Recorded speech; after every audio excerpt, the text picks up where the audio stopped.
This is the Horse Radio Network. Hi, I'm Jennifer Wood.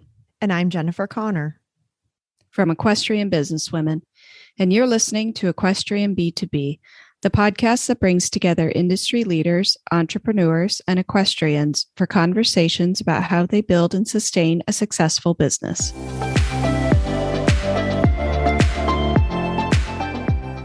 On today's show, we talk to Tricia Booker and Michelle Bloch, who have both given their creativity to the equestrian industry in the form of writing, photographs, and design for decades about the creative process, how to keep creativity alive, and how to stay current in a changing digital landscape.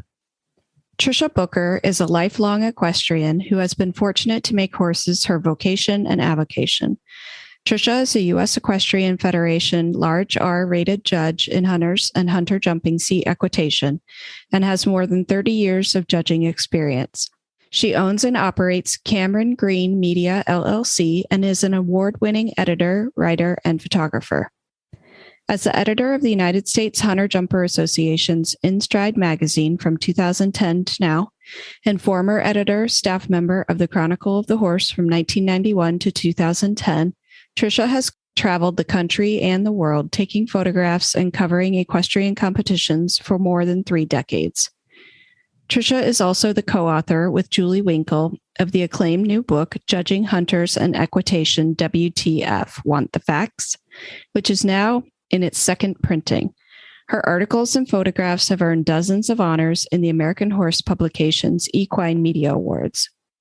She and Michelle Bloch established Ink Horse Publishing in 2021, where they specialize in partnering with authors who wish to publish equine-related nonfiction and fiction books.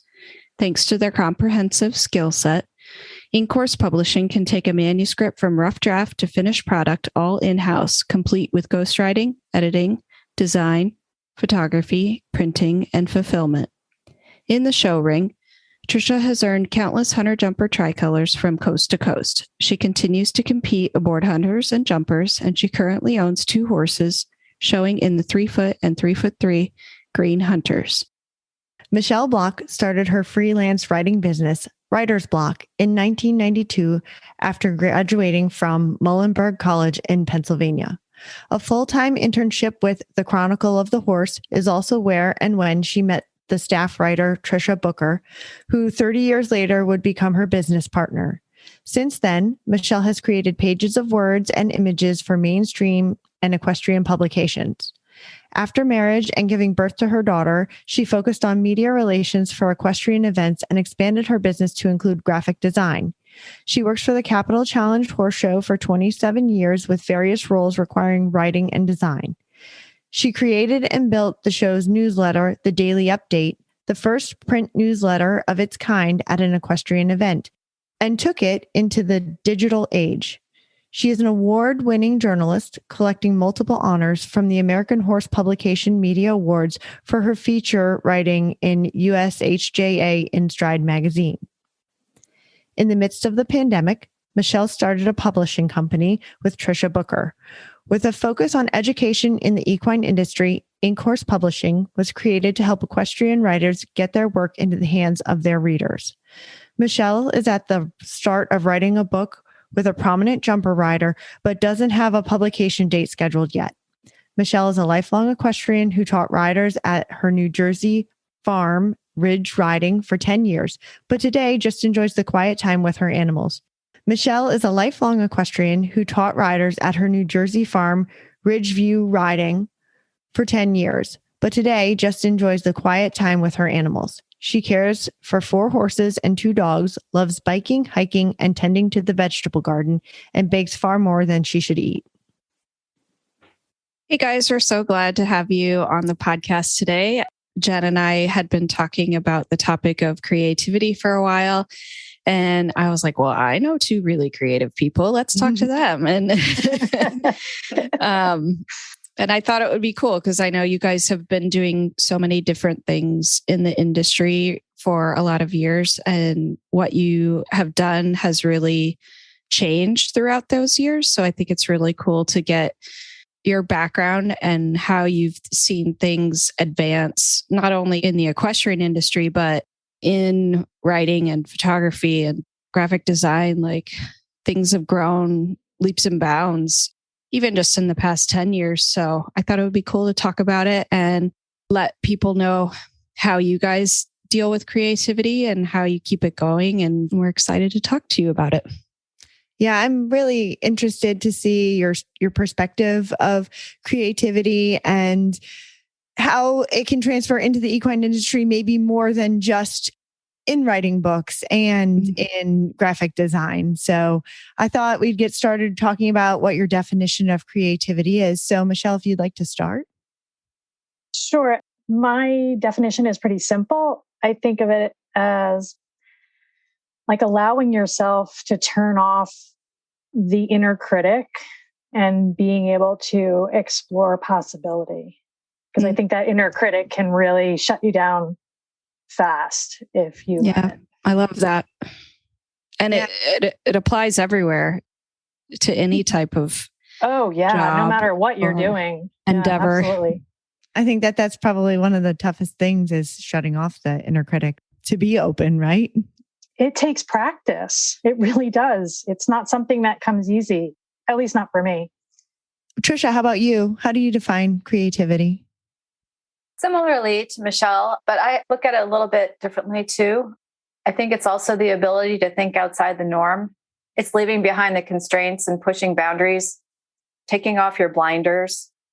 I travel a lot, and at the Sky Club in the Atlanta airport, there's a wall as you walk in of quotes, and one of them is from Pablo Picasso. It says, "Every child is an artist. The problem is staying an artist when you grow up." And I think about that every time I walk in the Sky Club, and I try to remember to use that, especially if I'm tired or hungry and I open my laptop at the airport and I say, what am I going to work on now? Because I've got an hour. And then I try to let my mind wander and be creative and let things flow without boundaries. I like that. That's so, if I look at my kids and what they come up with to, imaginative play or drawing, and I'm just like, how do you even dream up these things when you're 6 years old? Like, you don't have the world experience, but he doesn't let himself think about if something's dumb or it doesn't make sense or whatever. He just goes with it. So I think that's judgment. a good thing to remember. Yeah. And they don't have that inner critic, especially as children, trying to stop them from judging themselves. Mm-hmm. Exactly. And I feel like though, so often people think of creativity as like, oh, well, somebody who's creative is somebody who does art in some form. And when we were talking to Beth Ann Standig about leadership, and she was describing the horses in the field and how everybody has like a certain leadership quality. And now I look at things more like that. And I'm like, wow, I think that people don't realize they have creativity. Like they're creative in different ways. Like mathematicians can be creative in how they solve problems. And, those of us in business can find solutions and be in creative ways. I think that everyone has creativity, but I was wondering, Tricia, do you think that everybody has that? Or are there some people that I guess have more than others? Well, I think definitely some have more than others. I do think it's a bit genetic in nature. Just like there's type A personalities, type B, and introverts, extroverts. I think people have different levels, but I think it's always there and always can be tapped. It's just a matter of figuring out your best way of tapping your creativity. And it can be meditating or walking in nature or exercising, just getting those endorphins that help your mind roam and positive thoughts. And I think that's a big part of it too, is thinking positively and escaping that negative thought pattern that sometimes we get into. That's where I find my creativity is much less is when I'm maybe having a bad day or woke up on the wrong side of the bed. I try to get up and start over. Yeah. And Michelle, how about you? Do you think everybody can be creative? Yeah, absolutely. I think everybody can be creative. I think it's whether they choose to exercise that muscle. There are a lot of different ways to be creative. My mom is super creative. but it comes in the form of gardening and knowing where to put different plants, right, to make it look a certain way, and texture and color and things like that. Or it might be what clothes look good together. And that's not me. I'll know what colors I like together on a screen or on a page, but it's not the first thing I think about when I'm planting my vegetable garden, Right. So yeah, I think there's a lot of different types of creativity, and I think they all kind of turn things upside down and look at things a different way. Like Tricia said about thinking outside the box, I think that seeing things in a different way, suddenly have an idea that nobody's had before simply because you've looked at it upside down, and I think it can happen in anywhere, in any job, Yep. Yeah, for sure. And in business, I mean, maybe you can't write a good copy for the website, but you found a completely new way to structure the office so people are more efficient or something like that. It's completely different, but it's still useful. And I think that's why we wanted to bring up the topic, was because there are so many different ways for people to use it in their business. And if it's a new product or a new way to market it or something that hasn't been done before, to motivate people to think about things in a new way in order to help themselves in their business. Michelle, do you think people can learn to be more creative? I think we kind of touched on it in the inner critic part. Yeah, absolutely. I do. It's something you have to work at to open up and unlock creativity in you. I've always been creative, done creative writing, journaled a lot throughout my life, but there was a book called The Artist Way by Julie Cameron that I started reading in 2020. It was during the pandemic. That book had a huge influence in kind of opening up, unlocking creativity that I had. And it's a 6-week program that you work through. And I had already done a lot of work myself on opening up that creativity because I knew, I guess I'll go back, and I felt a little stagnant. So I'm saying all this because I'm saying I truly believe that anyone can unlock this because of what you said about your kids, and kids being naturally creative.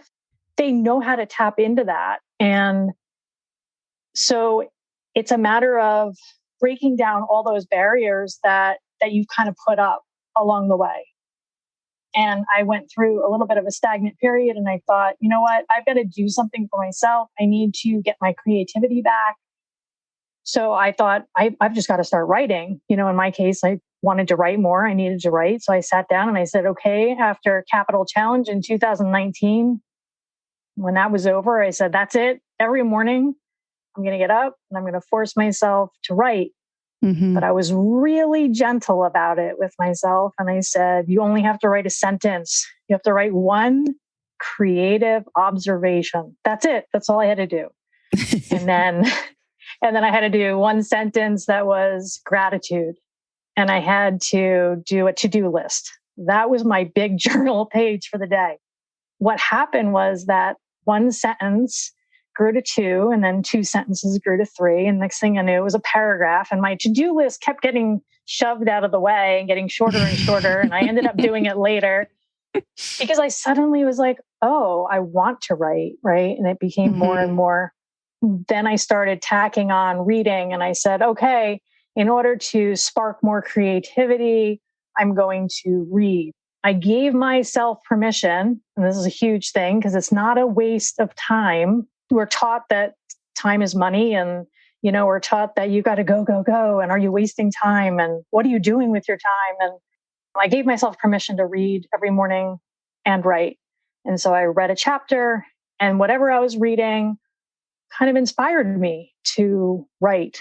And then it just grew. And then I started The Artist Way, and 6 weeks later, it just it unlocked so much creativity, and I'm still journaling every morning and reading every morning. And I truly believe that the practice unlocks things, and suddenly you're able to see things more creatively, everything more creatively.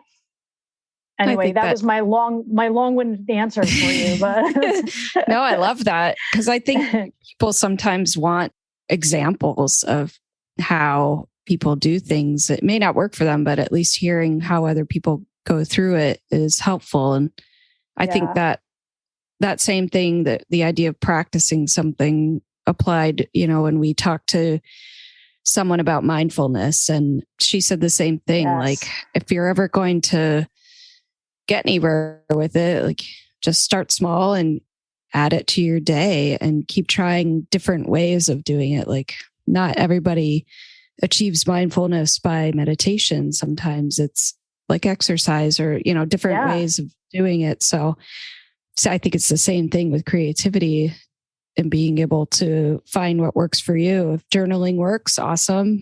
Reading and painting or photography, like, take one picture a day that's not for your job, or do something where you're not expected to do it and it's not work. Then it could be a useful exercise. Tricia, are there things that you do to help unlock your creativity? Similar to Michelle, we talked about this actually in the beginning of the pandemic a lot, and she took her direction, and I started a similar project where I started a notebook. It started out as a to-do list, like Michelle's, and it sort of evolved now into a notebook of my lists of what I need to do that day, but also I jot down ideas, I jot down quotes or things that I stumble upon. They all go in the notebook. And in sometime about last 6 months or so, I went through a bunch of scrapbooking materials that I used to have for a scrapbooking business. And I pulled out a bunch of stickers that were buried. And I went, you know what? I want to brighten up my notebook. So I started to add stickers. I bought colored pens. I own 30 different colors of pens, depending on what I feel like that day. I pull out a red one or a blue one or a pink one, Yeah.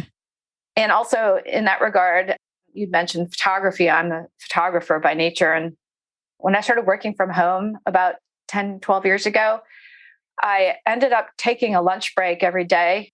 Well, every day that was nice, I'd sit on my deck and I'd take my camera out there and I'd eat lunch and I'd take photos of the birds at the bird feeders or in the yard. And I just started to play around with, like you said, non-work photos. And I did do the photo a day on my blog for a couple of years. And I think that helped a lot, just to look at things differently through a camera.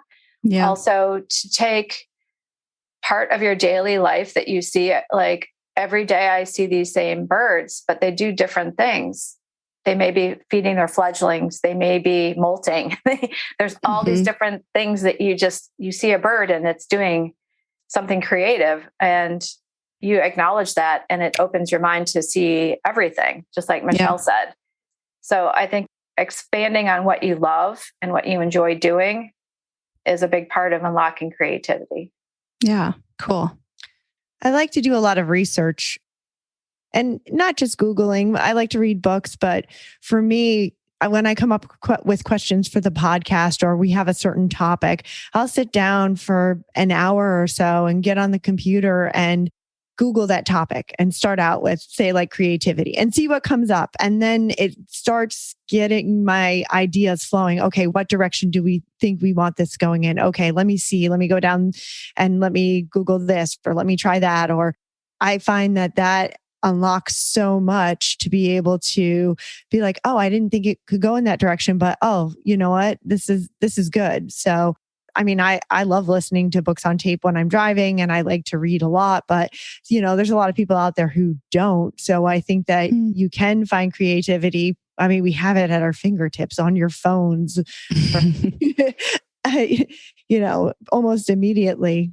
So Tricia, when you're working on an idea, what's the creative process that you kind of work through on your idea? Well, it's interesting that you brought up podcasts and listening to books on tape, I think, because that, Michelle and I have talked about this. I got into podcasts late. I was not an early adopter, maybe 3 or 4 years ago.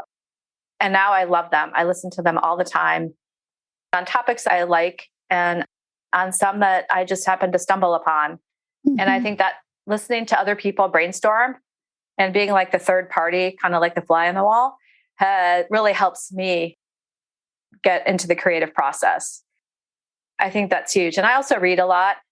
If I'm really struggling with something, perhaps an article that I'm not sure how to take and which direction to go, I will purposefully go to sleep and lay in bed and think about it. And oftentimes in the middle of the night, I'll think of a solution or I'll come up with an idea that I maybe wouldn't have thought of if I was consciously just sitting here trying to figure out how to do it.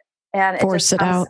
Exactly. It comes unconsciously in a way or subconsciously. So that is one of my processes. And I think for me in particular, just letting your mind wander helps me a lot. I do that at night.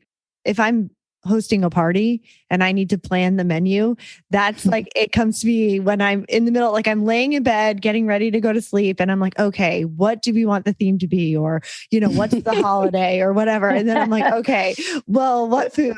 I mean, it makes me pretty hungry, but it's pretty much where like the inspiration comes to me from, like, oh, this is what we'll do. This is direction. And usually by the time I wake up the next morning, I have it all planned out. Right. Mm-hmm.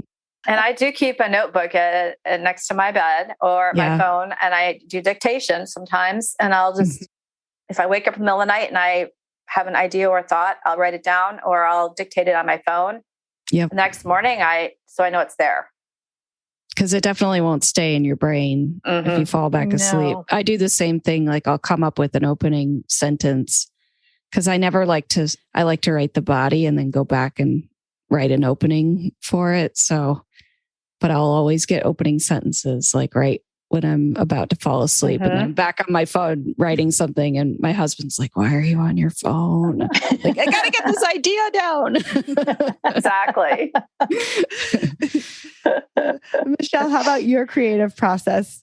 I do a lot of, I'll call them active meditations. So I'm either walking, gardening, biking, anywhere that I'm doing something and like almost disconnected from my brain so that I can kind of work problems out and not be, this sounds weird, but not be 100% there because I'm also focusing on whatever it is I'm doing. Right. So it kind of releases my mind to just wander and make connections that sometimes I feel like I wouldn't make unless I was doing something else, I'm not quite sure how that actually happens or why it works that way and the science behind it. But I do know that if I really need to work out a problem or develop an idea or, come up with a different article idea, things like that, there have been so many times where I'm like, okay, that's it. I'm getting up. I'm going outside. I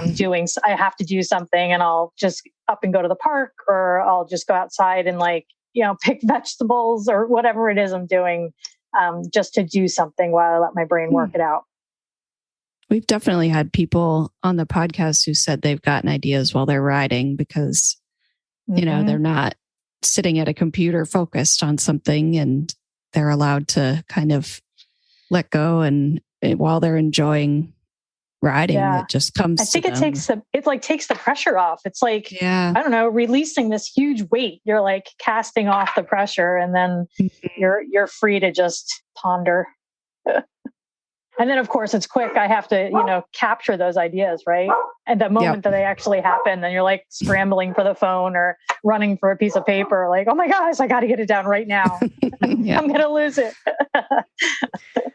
That's happened to me a couple of times when I'm driving and I'm like, oh no, like I'm driving. It's the worst. What am I going to do now? Especially if I am listening to a podcast or a book on tape and there's like something that gets me from something they said. And I'm like, oh, darn. Yeah. I've always kept car journals, I call them. They're like little notebooks that go in the center console, just to make sure. So today I was cleaning out my car and I found a Band-Aid that had like a quote written on the back of it. Okay, you win. Yes. I was like, oh, wow. I don't even know when that happened, but That's great. I love that so much.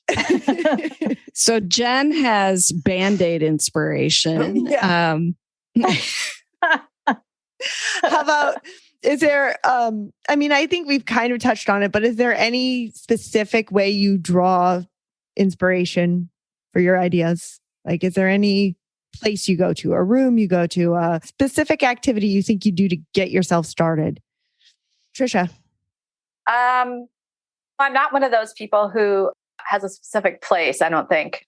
I don't have like a secret hideout.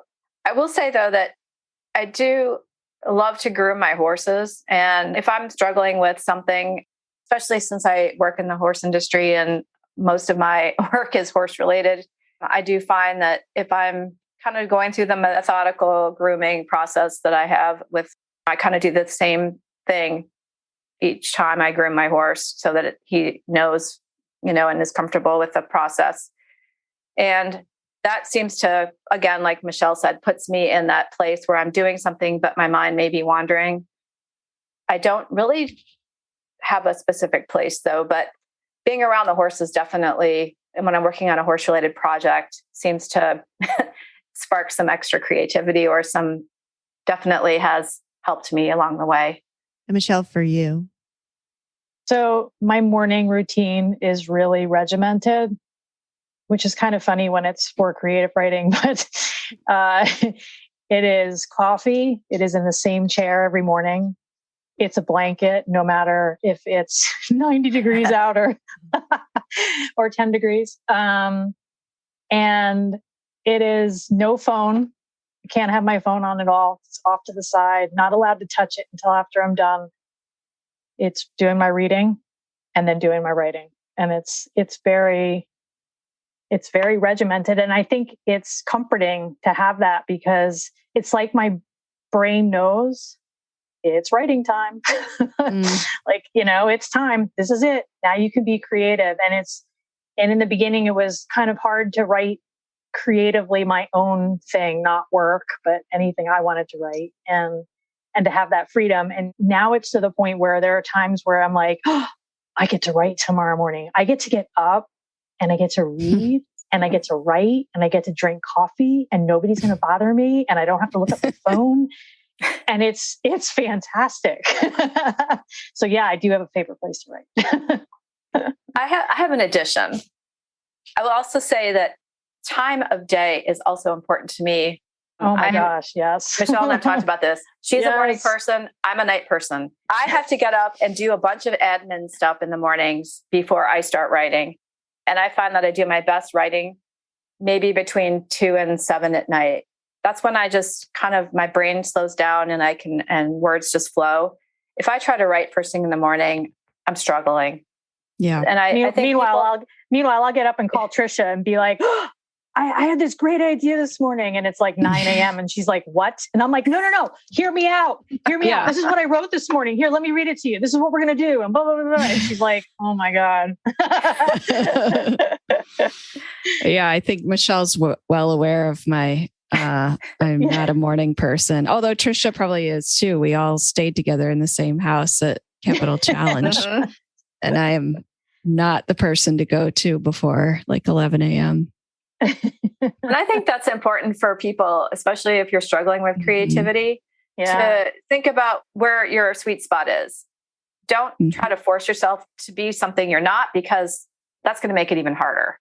Yep. And I've learned over the course of time that I just have to make sure I meet my deadlines, but I also know that, I have to also save that time in the evenings to write, just because that's the way my personal clock works best. Mm-hmm. No, I think that's really important to be self-aware of when you work best and a lot of businesses now, I think, are starting, especially those that are allowing people to work from home, are starting to recognize not everybody's on that 9 to 5 rhythm. That's what we do in my company. Like, for the most part, people kind of pick their own hours. And if the work gets done, we're fine by it. You know, if you're there for our regular meetings and talking to clients, like if you want to start at 5 a.m. and be done at 3 or whatever, fine. I do think that really helps. And for business owners to recognize that that is important, and they could probably get more work done in the hours that are best for them. And then the business benefits from it. Absolutely. Tricia, you just finished writing a book, and that was, you know, such a huge project. How do you deal with times when you lose momentum or you hit a roadblock? I feel like people do that not only in creative things like writing, but in their business. Like, how can you get past it and get your momentum and get the train rolling again? So that book, Judging Hunters in Equitation, that I wrote with Julie Winkle, it took us about 4.5 years because we wrote it in between all of our many other projects and right. Our commitments. And I did find that sometimes I was forced into specific timelines where I have this particular week to work on the book, and that's it. And then I'm off to judge another horse show. And so it was hard because I had to force myself to keep that momentum going, even if I wasn't in the mood. So what I did is, for that particular book, which nonfiction, obviously, it's about judging, and I used a lot of my own photographs. Mm-hmm. So when I hit a roadblock in the writing process, I would often go back to the photos and study them and think about how I would explain something to someone if I was looking at the photo. Mm-hmm. So it helped me a lot to go back and forth, and I'm a visual learner. So I try to use my strengths also, and also knowing that I'm that way, I would help me with my momentum going back to writing about something that I was seeing. Again, I think knowing yourself and knowing how you work best and using that knowledge was really helpful to me.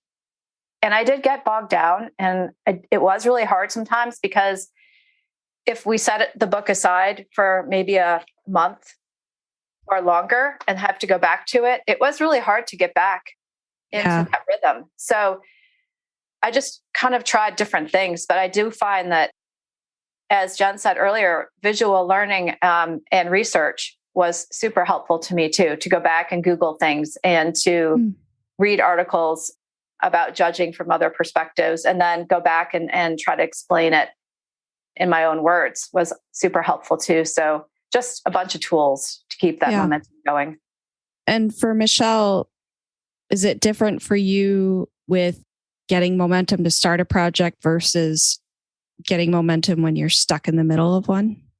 Yeah, for sure. I love the process of generating ideas. Like, I just love that creative process of going outside and thinking or doing the research. And I can get actually really, I call it bogged down, but in a really good way.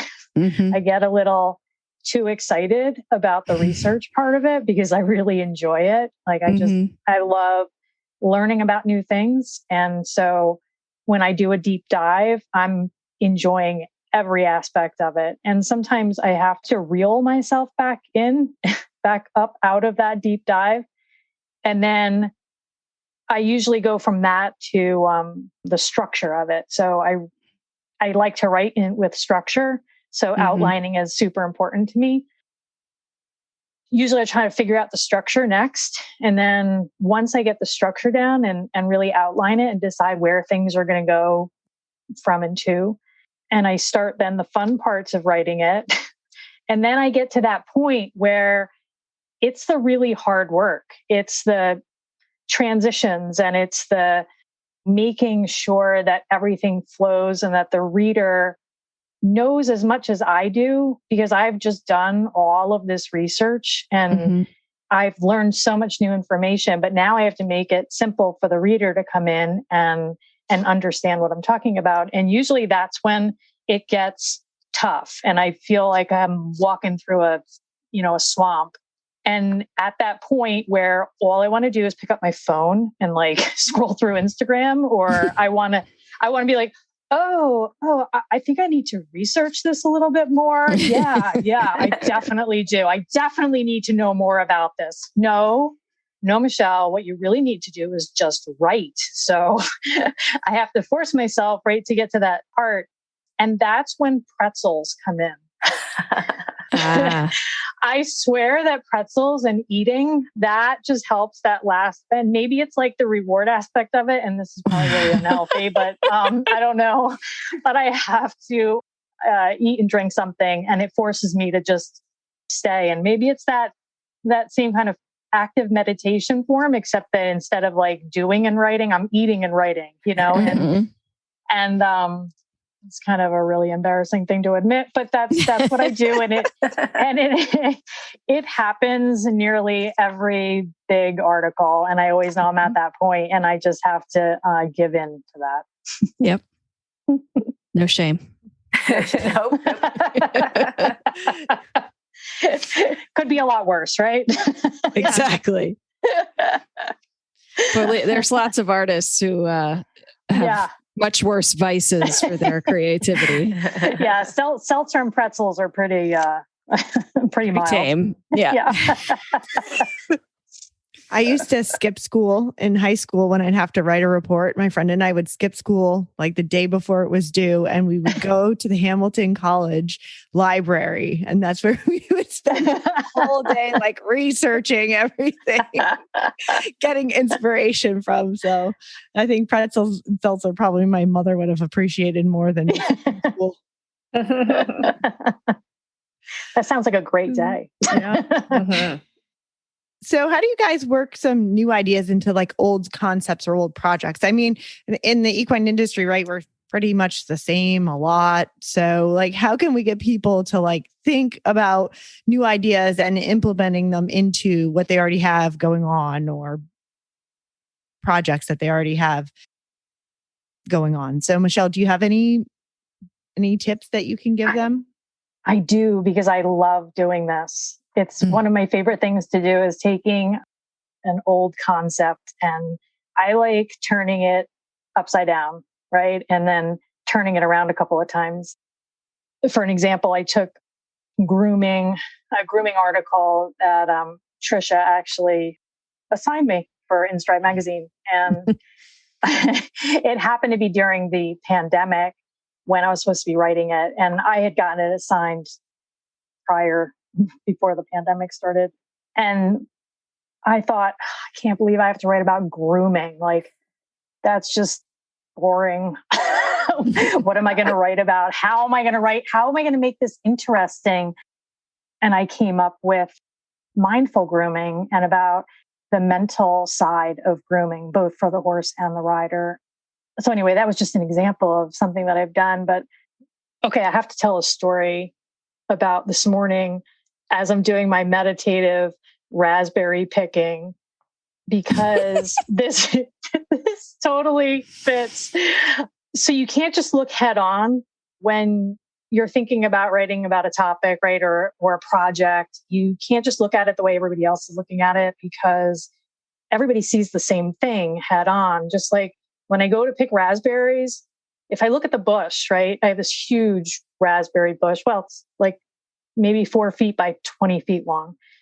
And if I look at it straight on and I start picking, I get raspberries, but I'll always find more raspberries if I lean over and look at it upside down, or if I go around to the other side, or if I lift up a couple leaves. Suddenly I have like this huge bowl of raspberries, and it's no different than looking at a topic, and you can look at it the way everybody else is looking at it head on, or you can really turn it upside down. And in order to do that, if you look at the way others have approached other topics, you can kind of, get ideas that way. It's really fun to suddenly find this upside down view of the same topic. And anyway, that's my raspberry bush story for the day. I think there's a lot more ideas out there, though, right? You just have to turn them upside down a little bit. I'm not as creative as Michelle in this regard. Being a magazine person almost my entire life, I used to go to like Barnes and Noble or somewhere like that. And I would just go to the magazine section and I would spend like an hour looking at magazines I would never buy, like, Welder's Weekly or, some random car mechanic magazines or whatever happened to catch my eye. And I would look at them and I would see like super interesting ways people use to tell boring material, to teach people how to fix a car or how to weld something. And from using those magazines or looking at their applications, I would take them back to the horse world and use them in the Chronicle or in Stride or use parts of them. And my husband had surgery this past week and I was sitting in the hospital for hours waiting for him. And I found all these interesting magazines that I would never have seen before sitting in the waiting room. Well, I paged through them and took pictures of some of the pages because I thought this is something cool that I could incorporate into InStride. And I just think if you, especially with our world being so insular, you have to look outside and see what other, industries and other parts of our culture are doing and using. And you can use some of those ideas to work on new concepts for our own world, So Totally. A welder's, guide to the universe could be very useful someday in InStride. I think so many times we go through this industry with blinders on, right? We're like racing forward with the going straight ahead and not looking around and not opening up our eyes to see what else is going on in other worlds. So I think that is definitely important. Years ago, John Madden said to me, everything in life is like everything else. And I have taken that to heart because I will look at things and see how they work, how they function, and then go back and see how similar it is to other things in the horse industry, right? And how they can apply. Yeah. Totally. Yeah. And it's true. Every time I think, no, it's not going to fit. It does. It fits. Yeah. Are you an industry professional who has thought about writing a book? Bookending your business enhances credibility and creates powerful marketing opportunities. In-Course Publishing can bring your expertise to the printed page. As a hybrid publishing company, we partner with our authors through editing, designing, printing, and distribution. Don't leave opportunity on the shelf. Bookend your business today and let us bring your book into the unique arena of the equestrian market. Visit our website, incoursepublishing.com, to download a free PDF to help get you started. Is there a point, Michelle, where you think an idea is too creative or you've gone too far and you need to reel yourself back in? I don't think that there's ever a point of going too far with creativity because you don't want to shut it down. I don't think you want to start that inner critic voice. So I think in the brainstorming process, it's really important to not put anything as, quote unquote, off limits. Like nothing should be off limits because I think putting all those things down on paper, let's say, or like when Tricia and I are brainstorming, we just brainstorm and you just throw it out there. What about this? What about that? It might sound silly. It might sound far-fetched, but that's okay because I think it will naturally get weeded out if it's too far out there, because once you get to the reality of things, we're like, okay, can this be done? Should it be said? That will always take care of itself, but don't shut it down too soon. And I also think that you can, when we brainstorm together, Michelle might say something, or I might say something that seems far-fetched to us, but it might spark something in her mind that says, wow, if you take it this way, then it's perfect. And so we, and I remember back at the Chronicle days, we would have meetings, staff meetings, and, we tried to make sure that nobody felt shame or embarrassment about an idea. We wanted everything on the table. We wanted, nobody should, think that an idea or a thought is too outlandish because it might spark creativity or an idea, a segue from somebody else. Mm-hmm. Well, I like that because I was just reading about Pixar, a little bit about them, and that's like a really big thing. They talk a lot about candor and how they don't want people to like have ideas behind closed doors. They want whatever is going to be said, out in the open to everybody, because they want that communication, and they don't want people to feel fear about ideas that they might have and it being shot down, because that can hinder creativity. Yeah. I think that open-mindedness works in every business. And, you don't have to be writing a magazine or designing clothes. You just have to take whatever ideas you have and just throw everything at the wall and see what works and for your business. And oftentimes I think it's the ones that people initially are scared of that turn out to be the best ideas. And initially, I think what I was thinking about a question like this was, having a miss, like you actually doing it, something where people completely don't get the point. But I think that it's a learning opportunity more than anything, right? So you can't necessarily think of it as a failure, just more of a learning opportunity if it doesn't come across the way that you want it to come across. Yeah. Yeah, absolutely. I mean, it's going to go one of two ways. Either you're going to find your people, right? You're going to be, let's say, outlandish, but you're going to attract exactly the people you want to attract, right? Mm-hmm. Or it's just going to totally flop. But then you'll learn from that and say the next time, okay, you know what? The people that I want really aren't getting me. So I'm not going the right direction, Mm-hmm. Yeah. I know we've already talked a little bit about looking outside the equine industry for some inspiration and getting more current ideas, but are there other things that people in the equine industry can do to keep current and keep their ideas fresh? I mean, I know we said podcasts already, but I believe, again, like thinking outside of the industry, I like to listen to podcasts that are, sure, I have my favorites, right? I have my handful of ones that I, of course, will always listen to.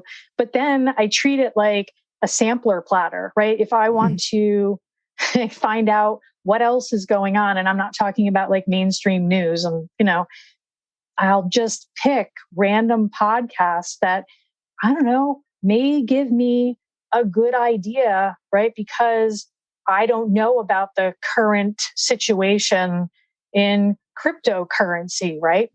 Or, or the physics of consciousness, or, these random things that I've listened to. But look, sometimes I want to figure out, well, how does science, tie into what I'm writing? Or how does, monetary system tie in, or whatever it may be. But the point is just kind of sampling a bunch of different things. It doesn't mean you have to follow them all the time, but tasting those, I think you can get a lot of good ideas.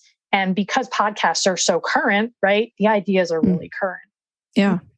Tricia, how about for you? Well, I concur with Michelle completely. As I said earlier, I'm a podcast aficionado as well. And I would say we swap podcast texts a lot. Listen to this one because it's great. And things that I would never listen to, I try to make a point of, I watch my Twitter feed actually quite closely, and I end up finding gems stuck in there quite a bit. Things that I would never have really thought about.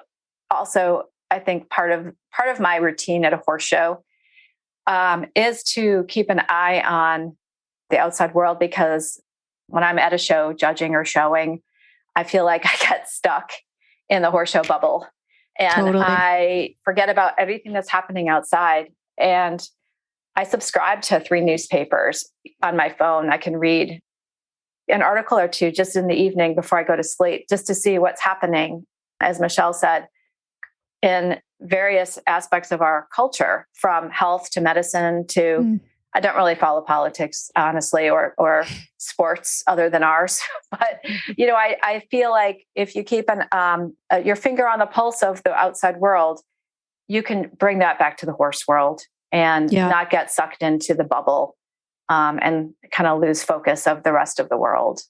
Totally. I've found for generating ideas that I could apply within our equine industry, like I signed up for probably 10 different other sports and marketing related newsletters. Those have really helped me think, oh, that's kind of a good idea. I wonder if it could be applied to a horse show. And I mean, lots of big places, and newsletters are free. Podcasts are free. Like maybe you have to pay free. TikTok is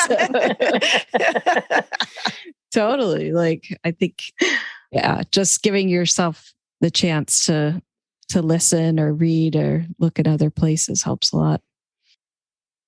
We had such fun talking to you guys about this topic. And at the end of every episode, we ask our guests now the same 4 questions. So Connor can start with the first. All right, Tricia, what is one action that women can take to make a big difference in their lives?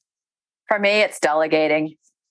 I was notorious for not delegating very well. And over the course of time, I've improved. But I would say that is my one action that I've taken to improve my life. And I believe others can do the same. I wholeheartedly agree. It's very difficult. You're like, I'll just do it myself. And exactly. It's so hard to invest the time and teaching people how to do it right. That's huge.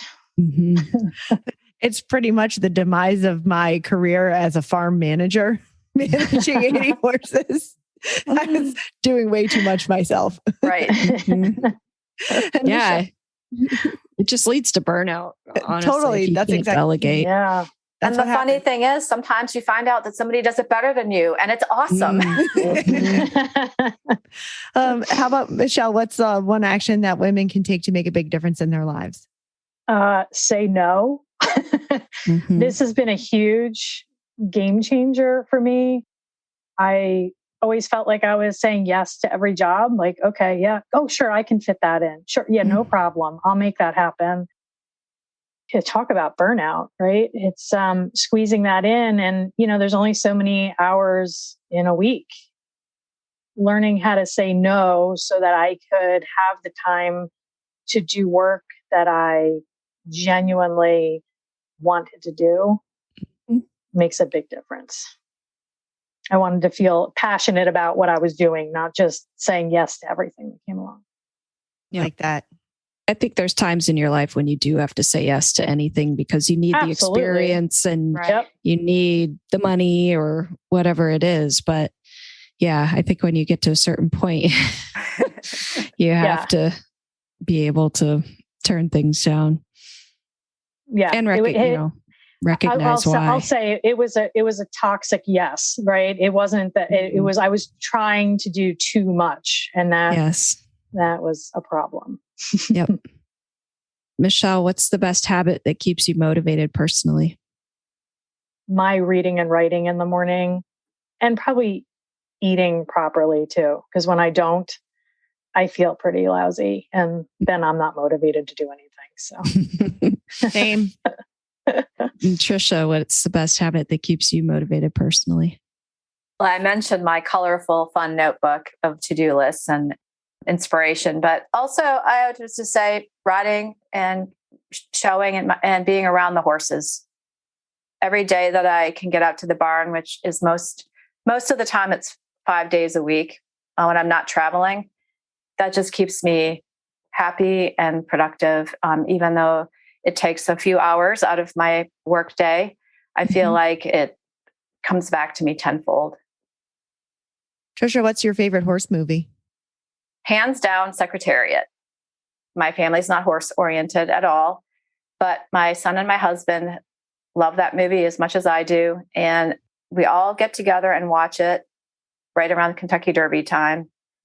And to find a movie that all three of us love that's about horses, that just never happens. So that's it. Nice. One and only. Yeah. Michelle, what's your favorite horse movie? Well, I don't really have like a favorite horse movie, but The Never-Ending Story, because of the relationship that the main character Atreyu has with his horse, Artax, that just like hits me like nothing else. It was pretty devastating because he loses his horse in the swamp of sadness. But spoiler alert for a 35-year-old movie.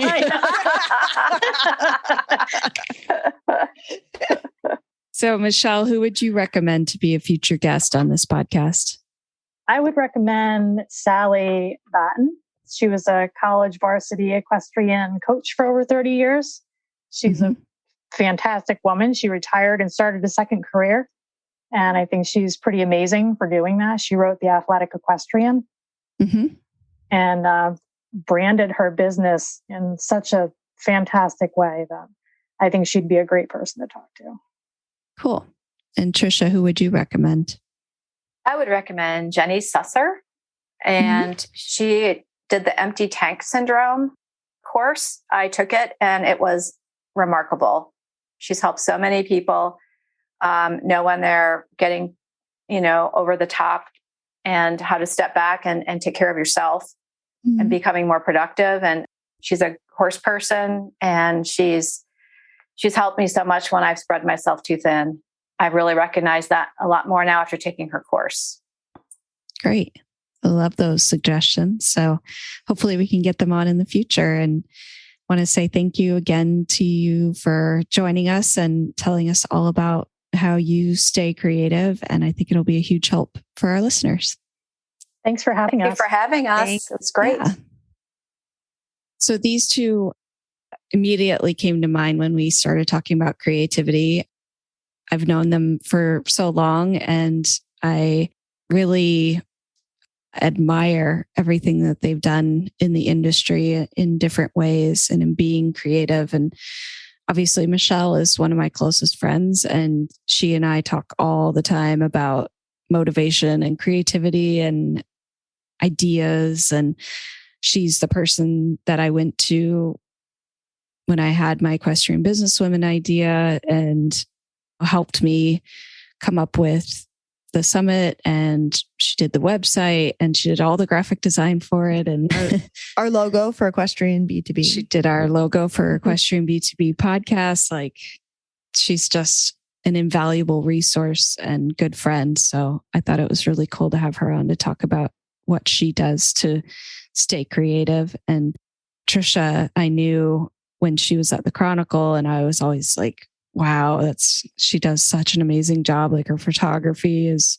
unbelievable and her writing, and, we've become friends in the years since. So it was really cool to hear more about what she does in her business and how she's able to stay creative after so many years of doing it and not getting totally burned out. And I knew how big of an endeavor it was for her to write that book. So it was nice to hear about it.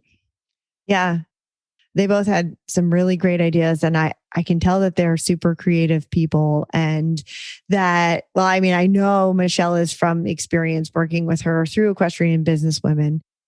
But it seems like Tricia has so much going on, like between being a judge. And so it's nice to see that she's able to tap into a creative side and kind of express that and share that with the industry. Because I think that's invaluable, because for everything that she does, being a judge, sometimes you just think of them as superhuman, right? And they just sit at the side and maybe even a little bit boring, but like truly not. Like, she has a lot to offer. So besides just like judging you, but I think that was really cool. And I enjoyed our conversation.